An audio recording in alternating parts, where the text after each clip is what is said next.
രാജ്യത്തെ 19,000-ലധികം ഗ്രാമങ്ങളിൽ കുടിവെള്ളം മലിനമാണെന്ന് പാർലമെന്ററി കമ്മിറ്റിയുടെ റിപ്പോർട്ട്. ഫ്ലൂറൈഡ്, ആർസനിക്, ഇരുമ്പ്, നൈട്രേറ്റ്, ഉപ്പ് തുടങ്ങിയവ മൂലമുള്ള മലിനീകരണമാണ് രൂക്ഷം. 5% താഴെ ഗ്രാമങ്ങളിൽ മാത്രമാണ് കുടിവെള്ളത്തിന് ബദൽ സംവിധാനം ഉള്ളത് എന്നും റിപ്പോർട്ട് വ്യക്തമാക്കുന്നു.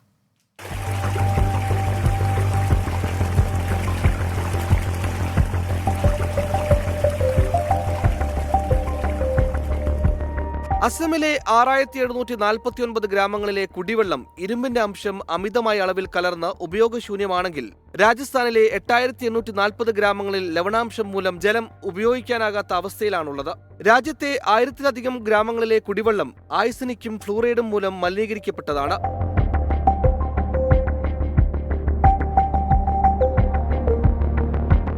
ഇന്ത്യയിലെ ഗ്രാമങ്ങളിലെ കുടിവെള്ളവും ശുചിത്വവും പഠനവിധേയമാക്കിയ പാർലമെന്ററി സ്റ്റാൻഡിംഗ് കമ്മിറ്റിയുടെ റിപ്പോർട്ടിലുള്ളത് ഞെട്ടിക്കുന്ന കണ്ടെത്തലുകളാണ്. ഇന്ത്യയിലെ 19,000 ഗ്രാമങ്ങളിലെ കുടിവെള്ളം മലിനമാണെന്നും 5% താഴെ ഗ്രാമങ്ങളിൽ മാത്രമേ കുടിവെള്ളത്തിന് ബദൽ സംവിധാനം ഒരുക്കിയിട്ടുള്ളതെന്നും പഠനം പറയുന്നു.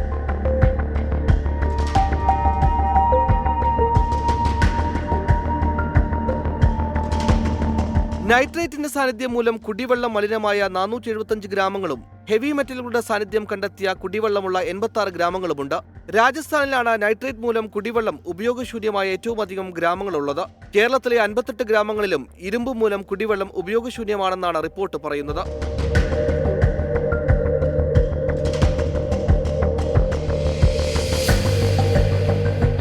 കുടിവെള്ളത്തിൽ ഫ്ലൂറൈഡുള്ള 420 ഗ്രാമങ്ങളിലും ആഴ്സനിക്കുള്ള 582 ഗ്രാമങ്ങളിൽ മാത്രമേ കുടിവെള്ളത്തിന് ബദൽ സംവിധാനം ഒരുക്കിയിട്ടുള്ളൂ. ഗ്രാമവാസികൾക്കിടയിൽ നിരവധി ആരോഗ്യ പ്രശ്നങ്ങൾക്കിടയാക്കുന്നതാണ് കുടിവെള്ളത്തിലെ ഈ രാസ സാന്നിധ്യം. Research desk 24.